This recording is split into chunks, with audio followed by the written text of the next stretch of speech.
কেউ অন্যায়ভাবে কোনো চাকরির সুবিধা দেয়নি। আমাদের ব্যাপারে একটি কলঙ্কের দাগ বাংলাদেশের মানুষের কাছে প্রচার করা হয়েছে। আমাদের এই এনসিপি মানুষকে অন্যায়ভাবে চাকরি দেওয়ার জন্য আসে নাই।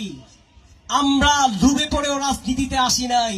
যদি আমাদের লোভ থাকতো, আমরা 5ই আগস্টই আমরা ক্ষমতা আমাদের সকল ছাত্রদের হাতে ভাগাভাগি করে আমরা নিতে পারতাম।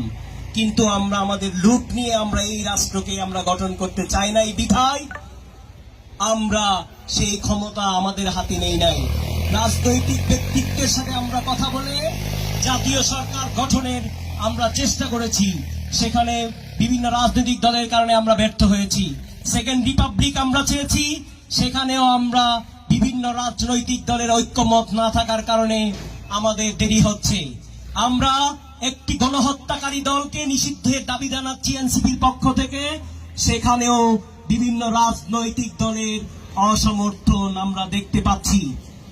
সেই জুলাই বিপ্লব রক্তের উপর দাঁড়িয়ে আছে, সেই জুলাই বিপ্লব ব্যর্থ হওয়ার জন্য তাদের কাজকর্ম প্রকাশ পাচ্ছে। আমরা বেশি দিন তাদেরকে সহ্য করব না। এখন আপনাদের সামনে বক্তব্য নিয়ে আসছেন আমাদের সহযোদ্ধা এনসিপি প্রতিনিধি সাইফুজ্জামান জনি। এনসিপির পক্ষ থেকে তাকে তার মূল্যবান বক্তব্য প্রদানের জন্য অনুরোধ জানাচ্ছি।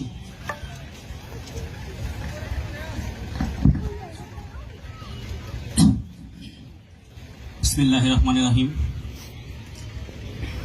আজকে এখানে উপস্থিত সকল অতিথি এবং সদস্যদের